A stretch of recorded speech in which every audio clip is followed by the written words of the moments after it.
ప్రభు నామమున మీ అందరికి వందనాలు. ఈరోజు దేవుని యొక్క వాక్యము వాగ్దానము హెస్కేలు గ్రంథం 2వ అధ్యాయం 2వ వచనం.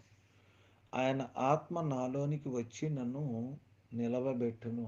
క్రీస్తునందు దేవుని బిడ్డలారా, ఒక క్రైస్తవ విశ్వాసి జీవితంలో ఎలాంటి అనుభవం ఉండాలి అని అంటే, మనము నిలబడలేని స్థితిలో ఉన్నప్పుడు, ఏ పరిస్థితుల్లోనైనా మనం నిలబడలేక ఉన్నప్పుడు దేవుని ఆత్మ నన్ను నిలబెట్టిద్ది అనేటువంటి విశ్వాసాన్ని, నమ్మకాన్ని మనం కలిగి ఉండాలి. ఎందుకు కలిగి ఉండాలి అంటే, యెషయా గ్రంథంలో రాయబడిన మాటల ప్రకారంగా కూడా యెహోవా కోసం ఎదురు చూచువారు నూతన బలాన్ని పొందుకుంటారు అన్నట్టుగా, తర్వాత క్రీస్తు కృపచేతను బలవంతుడు కమ్ము అని అన్నట్టుగా, అయ్యా నీతిమంతుణ్ణి దేవుడు పడిపోతే ఎన్నిసార్లైనా నిలబెడతాడు అన్న వాగ్దానాలు మనం గమనించినప్పుడు, దేవుని వల్ల మాత్రమే జరిగిద్ది. దేవుని ఆత్మ మనలో ఉన్నప్పుడు మాత్రమే జరిగిద్ది. దేవుని ఆత్మ సంసోనులో ఉన్నప్పుడు దేవుని ఆత్మ దేవుని బిడ్డలారా నిలబడ్డాడు. దేవుని ఆత్మ ఎప్పుడైతే లేదో సంసోను పడిపోయాడు.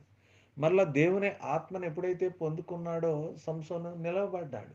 క్రైస్తవ జీవితంలో మనం కూడా ఆర్థికంగా కానివ్వండి, ఉద్యోగరీత్యా కానివ్వండి, వివాహాల్లో కానివ్వండి, అనారోగ్యాల్లో కానివ్వండి, ఏ పరిస్థితుల్లోనైనా మనం నిలబడాలి అంటే దేవుని ఆత్మ మనలో ఉండవలసినటువంటి వారంగా ఉన్నాం.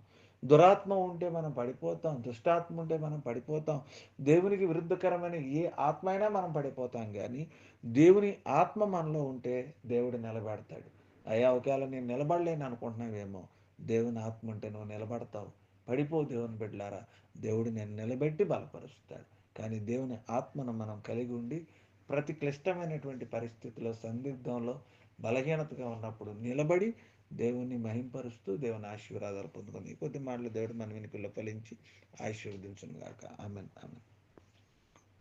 మహోన్నతుడానికి స్తోత్రాలు, మహాపరిశుద్ధుడానికి వందనాలు. మరొకసారి వేకునే లేచి మిమ్మల్ని ఆరాధించే సహాయం దయచేసినందుకు మీ స్తోత్రాలు, వందనాలు తెలియచేస్తున్నాం.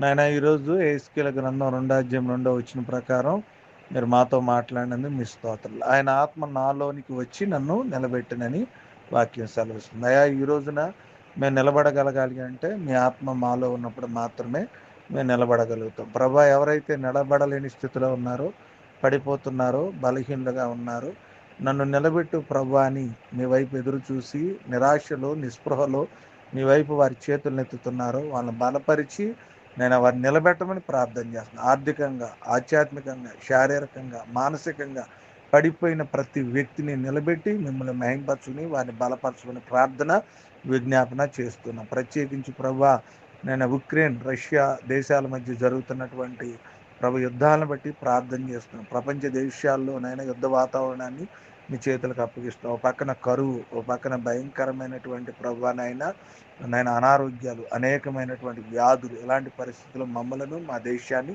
జ్ఞాపకం చేసి స్వార్థ అందించడానికి ఉన్న ఆటంకాలు తొలగించండి. వివాహ దినాలు, పుట్టినరోజులు, ఏదైనా పనులు, ప్రయాణాలు, మా బిడ్డల భవిష్యత్తులను, మమ్మలను, మా కుటుంబాలను మీ చేతులకు అప్పగిస్తూ ఈ దిన దీవెనలతో నింపమని యేసు నామమున అడుగుచున్నాం.